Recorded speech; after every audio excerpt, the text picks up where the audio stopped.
എൻ്റെ എൻഗേജ്മെൻ്റ് ആട്ടോ വരാൻ പോകുന്നത്. അതിന് ഡ്രസ്സ് എടുക്കാൻ വേണ്ടി കുറച്ച് നാളായിട്ട് വിചാരിക്കുന്നത്. അങ്ങനെ ഇന്നൊരു ലീവ് കിട്ടിയപ്പോൾ ഞാനും അമ്മയും കൂടി കോഴിക്കോടുള്ള ഷോപ്പിലൊക്കെ കയറി നിറങ്ങാമെന്ന് വിചാരിച്ചു. അങ്ങനെ ഞങ്ങൾ ഫസ്റ്റ് പോയത് കസവ കേന്ദ്രയില കേട്ടോ. അവിടെ അത്യാവശ്യം നല്ല ഒരുപാട് കളക്ഷൻസ് ഒക്കെ ഉണ്ട്. പക്ഷേ ഞാൻ ഉദ്ദേശിച്ചൊരു മോഡൽ അവിടെ തുണി മെറ്റീരിയൽ തീർന്നു പോയിട്ടുണ്ടായിരുന്നു. അങ്ങനെ ഞങ്ങൾ അവിടെ നിന്ന് കുറച്ച് നോക്കി ഞങ്ങൾ എന്ത് ചെയ്ത് സംഗീതത്തിലേക്ക് പോയി. അവിടെ പോയപ്പോൾ എനിക്ക് ദാവണി സെറ്റ് ഞാൻ ഉദ്ദേശിച്ച മോഡൽ കിട്ടിയിട്ടോ. പക്ഷേ കളർ കോമ്പിനേഷൻ എനിക്ക് കിട്ടിയിട്ടുണ്ടായിരുന്നില്ല. അങ്ങനെ ഞാനത് പറഞ്ഞപ്പോൾ അവരെന്നോട് പറഞ്ഞു, നിനക്ക് വേണമെങ്കിലും ടോപ്പ് നിനക്ക് വേറൊരു കളർ കോമ്പിനേഷനായിട്ട് നിനക്ക് ഏത് കളർ വേണമെങ്കിലും വൈജിനി യൂസ് ചെയ്യാമെന്ന് പറഞ്ഞു. അങ്ങനെ അവിടുന്ന് അതൊക്കെ എടുത്ത് ഞങ്ങൾ ഫുഡ് കഴിക്കാൻ വേണ്ടി കയറി.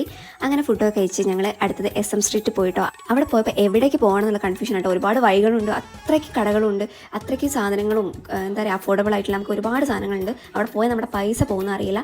അപ്പോൾ ഞങ്ങൾ അവിടുന്ന് അത്യാവശ്യം വേണ്ട കുറച്ച് ബനിയനും പലാസയും പിന്നെ അമ്മയ്ക്കൊരു ബാഗും പിന്നെ എനിക്കൊരു ചെരുപ്പും വാങ്ങാണ്ടായിരുന്നു. അതൊക്കെ വാങ്ങി അത് കഴിഞ്ഞ് ടോപ്പിനും മെറ്റീരിയലും എടുത്ത് ഞങ്ങൾ അവിടെ നിന്ന് ഇറങ്ങിട്ടോ. അപ്പോൾ അടുത്ത വീഡിയോ ആയിട്ട് കാണാം. ബൈ.